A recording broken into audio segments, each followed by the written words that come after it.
Selamat pagi, salam sehat, salam sejahtera buat kita semua. Jumpa lagi dengan mata kuliah Analysis and Design of Information System atau Analisa dan Perancangan Sistem Informasi. Masih bersama saya, Leon Andretti Abdillah. Adapun topik pada pertemuan kali ini adalah Information System Development Life Cycle. Assalamualaikum warahmatullahi wabarakatuh. Selamat siang. Salam sehat dan sejahtera buat kita semua. Selamat datang rekan-rekan mahasiswa yang saya cintai dan banggakan dimanapun Anda berada. Semoga selalu dalam keadaan sehat walafiat dan dalam lindungan Allah Subhanahu wa Ta'ala. Amin ya Rabbal 'Alamin.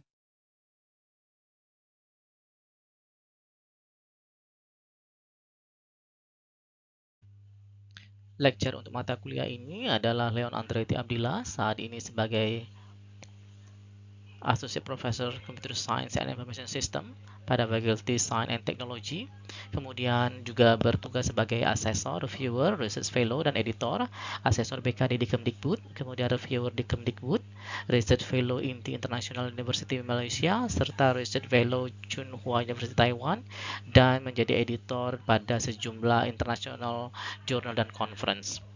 Mata kuliah yang diasuh antara lain adalah HCI, KMS, CRM, kemudian ada BPP, BPHEM, Databases, Data Structure, ERP, Information System, ITSM, Management Information System, Supply Chain Management, System Analysis and Design, Algorithm and Programming, dan lain-lain. Juga sebagai mentors, ini ada di Pablon New Zealand dan Unpad Indonesia. Kemudian ada sebagai consultant baik di bidang akademik, research, dan community, serta koordinator pada Research Center dan Enterprise System Research Group.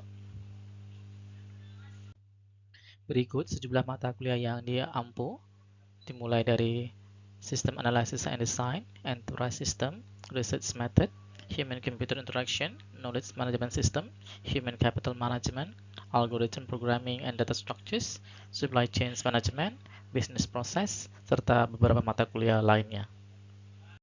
Course Description: Analisis dan Perancangan Sistem atau Sistem Analysis and Design merupakan mata kuliah untuk para mahasiswa pada program studi Sistem Informasi Fakultas Sains Teknologi. Mata kuliah ini memiliki bobot 4 SKS. Materi disampaikan bisa secara tatap muka, tatap maya, menggunakan cloud Zoom meeting, atau melalui blended learning e-learning dengan platform Moodle. Mata kuliah ini membahas bagaimana cara menganalisis dan merancang sistem informasi sesuai siklus pengembangan sistem SDLC tertentu, kemudian bisa dibantu dengan alat-alat bantu pemodelan sistem.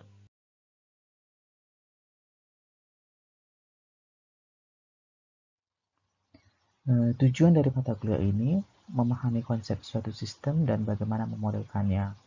Kemudian juga menjelaskan secara singkat proses sederhana untuk mengembangkan sistem informasi, kemudian mengetahui sistem development life cycle secara umum, dilanjutkan dengan mengetahui kegiatan analisis sistem, kegiatan desain sistem, serta peran dan keahlian seorang sistem analis.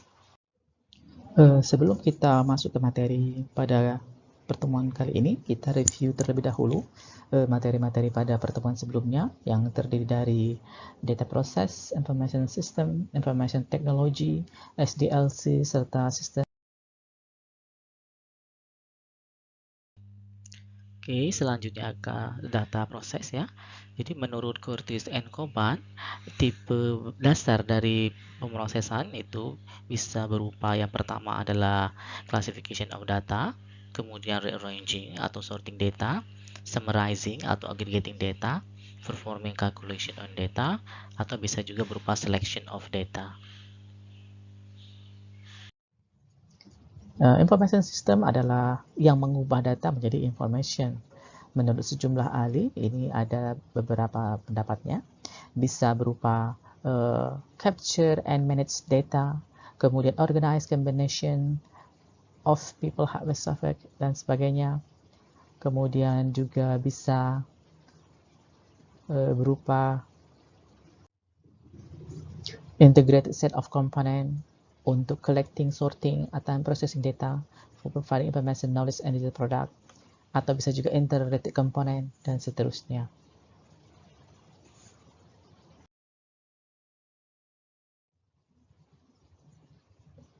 kombinasi dari teknologi, orang, and data to provide support for business function, such as order processing, inventory control, human resource, accounting, dan banyak lagi. Ya. Information system nanti akan sangat tergantung atau melibatkan information technology yang merujuk ke combination of hardware, software, and services that people use to manage, communicate, and share information. Dan saat ini bisnis itu sangat tergantung keberhasilannya pada IT, sehingga IT itu akan menjadi penggerak untuk new digital economy.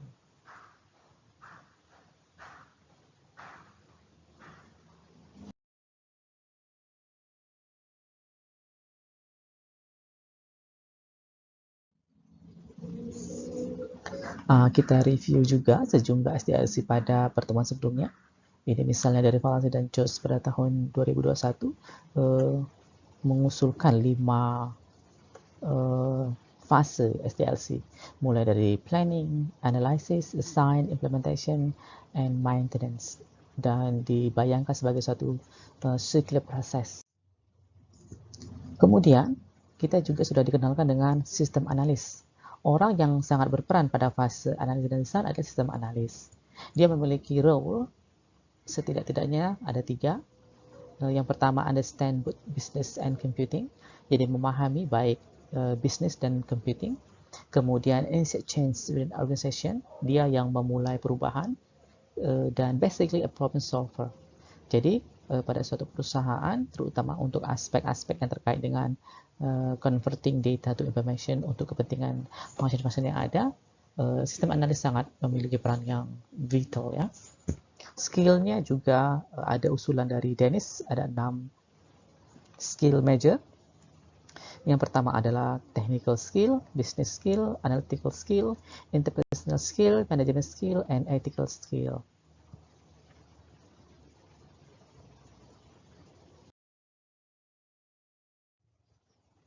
Tujuan pada pertemuan kali ini, kita akan fokus bagaimana suatu sistem itu dikembangkan ya melalui pendekatan yang diketahui dengan nama SDLC. Ini agenda pada pertemuan kali ini. Tadi preview sudah, kita masuk ke SDLC basis, produknya, dan ada SDLC.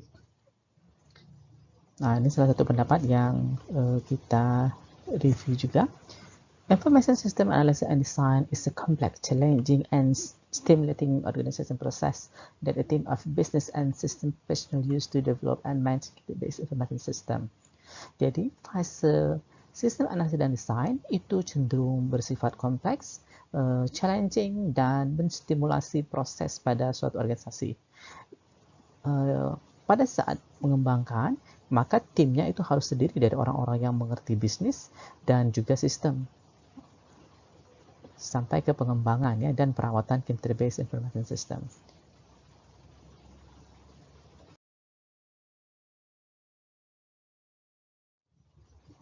SDLC yang diajukan oleh Dennis itu ada 4. Ada planning, analysis, design, and implementation.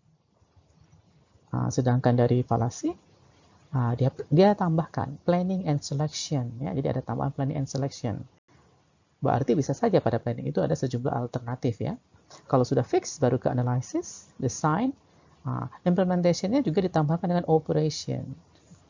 Ini juga boleh ya, sama bentuknya seperti ini, circular juga. Sekarang kita akan masuk ke masing-masing fase-fase yang umum ya. Planning adalah fase fundamental of understanding why an information system should be built and determining how the project team will go about building it. Jadi fase planning itu sangat mendasar sekali.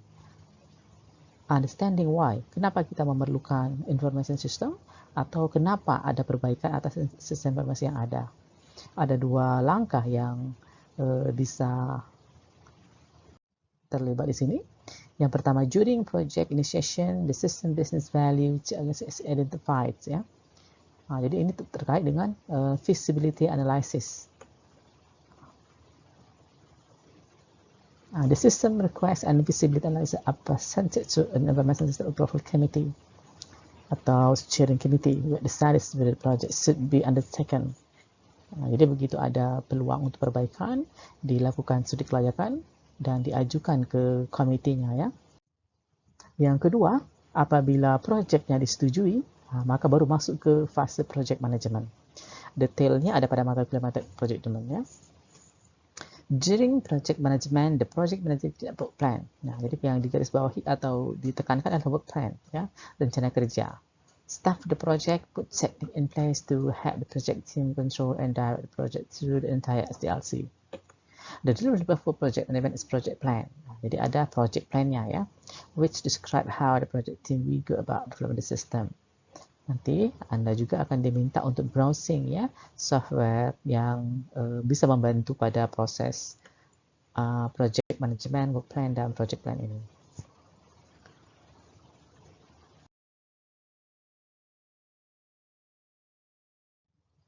Selanjutnya baru masuk ke fase analisis. Fase analisis akan menjawab pertanyaan of who will use the system. Jadi siapa yang akan menggunakan? Artinya perangkat lunak sistem informasi yang akan dibangun tadi akan dipakai oleh siapa ya? What the system will do? Apa yang akan dilakukan ya untuk kebutuhan who tadi? And where and when it will use? Kapan dia digunakan dan seterusnya ya. During this phase, the project team investigates any current system. Jadi pada fase ini, analisis sistem masih mempelajari sistem saat ini ya, mengidentifikasi opportunity for improvement. Jadi apa-apa yang masih bisa ditingkatkan and develop a concept for the new system. Ada 3 sub tahapan analisis, yaitu an analysis strategy developed to guide the project team efforts. Jadi harus ditentukan dulu strategi analisisnya ya. Ada istilah as is system and to be system. As is system adalah current system, sistem yang sedang berjalan. And its problem and then way to design new system. Jadi pada as system bisa saja ada problem atau ada peluang untuk di-upgrade, di-improve. Itu yang akan kita usulkan menjadi new system atau to be system namanya.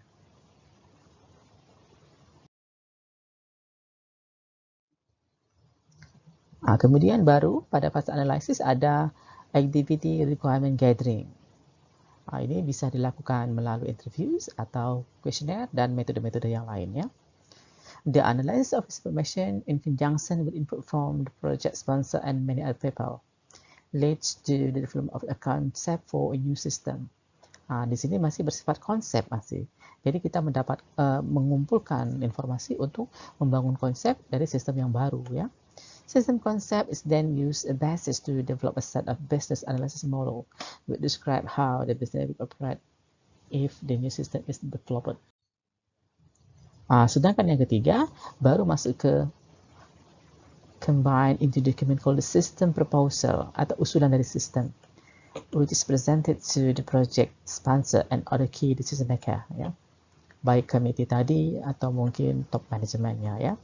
Jadi fokusnya di sini mulai menghasilkan sistem proposal, usulannya yang seperti apa.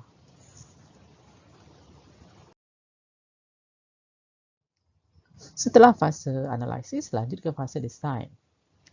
The design phase decide how the system will operate in terms of hardware, software, and network infrastructure. The user interface forms and reports and specific program databases and files that will be needed. Jadi pada masa ini mulai dirancang ya, baik hardware-nya, perangkat lunaknya, jaringan infrastruktur, kemudian interface terhadap pengguna, formulir-formulir yang diubah ya dari manual ke digital dan sebagainya, report, kemudian bisa sudah melibatkan program-program, sejumlah database and file yang dibutuhkan untuk sistem baru. Di sini ada 4 sub langkah pada fase desain ini.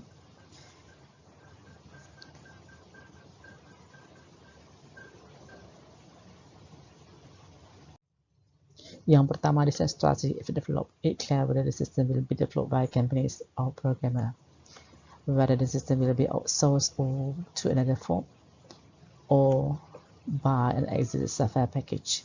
Jadi perusahaan bisa saja membangun sendiri atau melibatkan outsource atau barangkali full buy ya. Jadi bisa juga membeli package software, itu silakan saja. Itu strategi ya. Bisa saya ke lanjutnya baru ada arsitektur design ya. The system will add or change the infrastructure that already exists in the organization. Jadi pada fase desain bisa saja ada perubahan-perubahan dari infrastruktur yang ada. Kemudian interface design specifies how the users will move to the system. Ya, ada navigasinya, ada menu, ada buttonnya, ada form-form, ada report dan seterusnya. Yang ketiga barulah ke database and file. Ini mulai mengkonstruksi eksak data ya, data apa saja dan disimpan di mana. Keempat, baru membentuk rancangan program ya, which defines the program that needed to be written and exactly what each program will do. Jadi bisa saja ada sub-sub program untuk melayani suatu information system. Kalau sudah selesai, baru masuk ke implementation atau sudah masuk ke final ya kalau versi Dennis ini.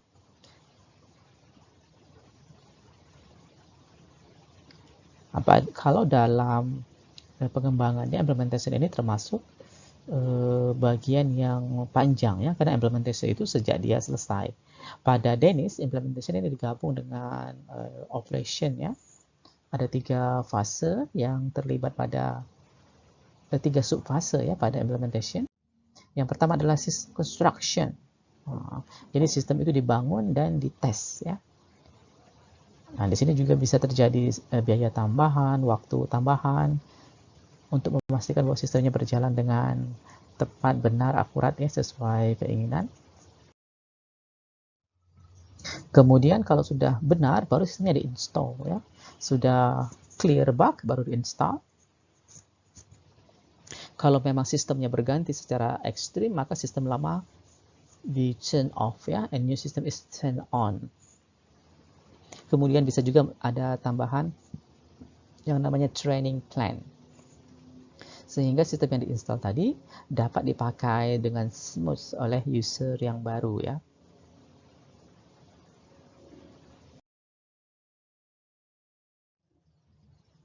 Kalau sudah selesai di-install dan di-training, baru establish support plan.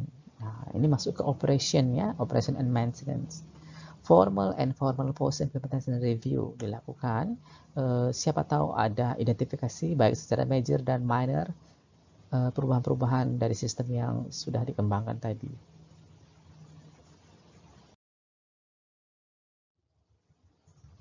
Perlu diperhatikan pada SDLC itu menghasilkan sejumlah produk ya. Jadi kalau pada planning, priority for system and project, dan seterusnya ya. Nanti ini menghasilkan semacam detail steps plan for the project ya. Kemudian juga proposalnya. Analysis itu cenderung description dari current system. Kemudian problemnya apa? Dari problem itu baru muncul opportunity exist and general recommendation ya, on how to fix, enhance, or replace current system. Kalau design itu sudah ke functional, sudah detail ya, baik itu datanya, prosesnya, input dan outputnya. Begitu juga dengan dari segi technicalnya. Kalau implementation sudah terkait code, documentation, training procedure, and support capability. Ini ada tambahan si maintenance kalau falasih ini ya.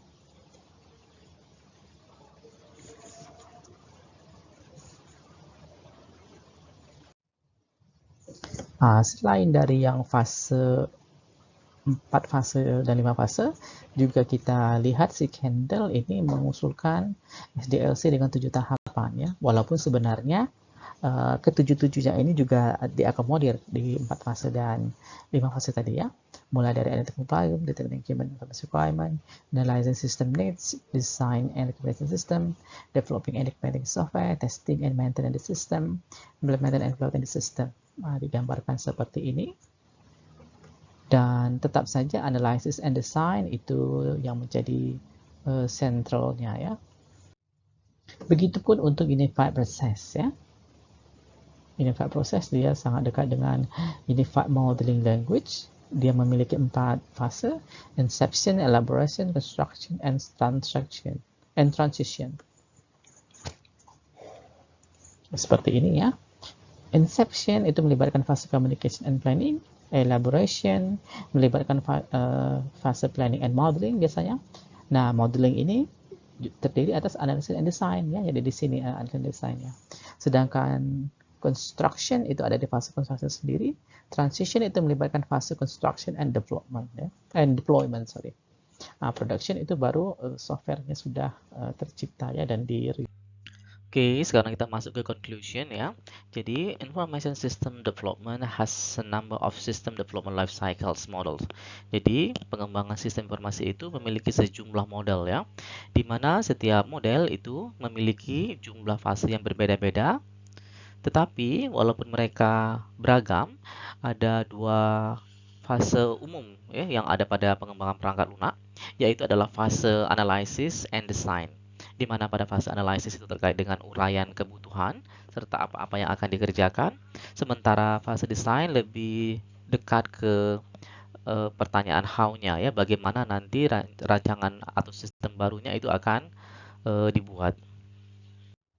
Untuk assignment 2, Anda diminta berusaha Information System Development Methodology atau SDLC, harus bersumber dari buku, jurnal, artikel, proceeding, dan lain sebagainya. Tetapi dengan catatan, usahakan tidak lagi metodologi yang sudah kita bahas ya, seperti dari Dennis, Palasi, Kendall, itu tidak lagi ditampilkan di sini, tapi kamu cari sumber-sumber yang lain ya. Disimpan assignment-nya di Word, kemudian disimpan dengan nama ANDIS 2021, kemudian kode kelas, ini dikasih kelas Anda masing-masing, baru di nomor urut yang kedua, baru grup temanya apa. Di store di Dropbox ya. Kalau sudah, maka akan muncul URL-nya. Di copy URL-nya, baru di paste di tempat submitted ya. Boleh melalui e-learning.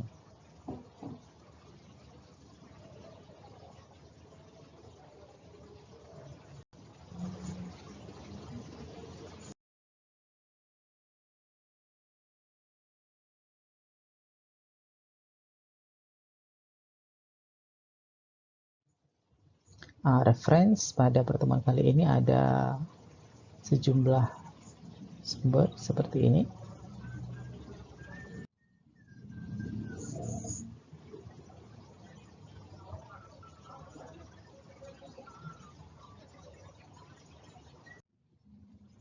Ada juga Falasi yang terakhir 2021 ya, Wolsawik, Itzen, dan Zuas. Baiklah, demikian materi kuliah kita pada pertemuan kedua ini terkait dengan sistem development life cycle. Anda sudah memiliki insight ya, dan pengetahuan bahwa pengembangan sistem informasi itu melibatkan sejumlah fase atau tahapan dan juga sejumlah model ya, tetapi dari seluruhnya ada dua fase utama, yaitu analysis and design. Analisis terkait uraian kebutuhan untuk sistem yang baru, sedangkan desain sudah mulai detail function untuk sistem yang diusulkan ya. Sehingga fase analisa dan desain ini selalu muncul pada semua SDLC-nya. Selain dari SDLC yang sudah diperkenalkan baik pada pertemuan pertama maupun pertemuan kedua, Anda diminta untuk mendapatkan setidak-tidaknya 2 metode baru ya sebagai pilihan ketika mengerjakan suatu proyek sistem informasi. Baik, sampai di sini dulu pertemuan kedua. Jumpa lagi pada pertemuan selanjutnya. Semoga bermanfaat. Salam sehat, salam sejahtera. Wassalamualaikum warahmatullahi wabarakatuh. Thank you. Don't forget to watch, like, comment, share, and subscribe at Leon Abdillah. See you again.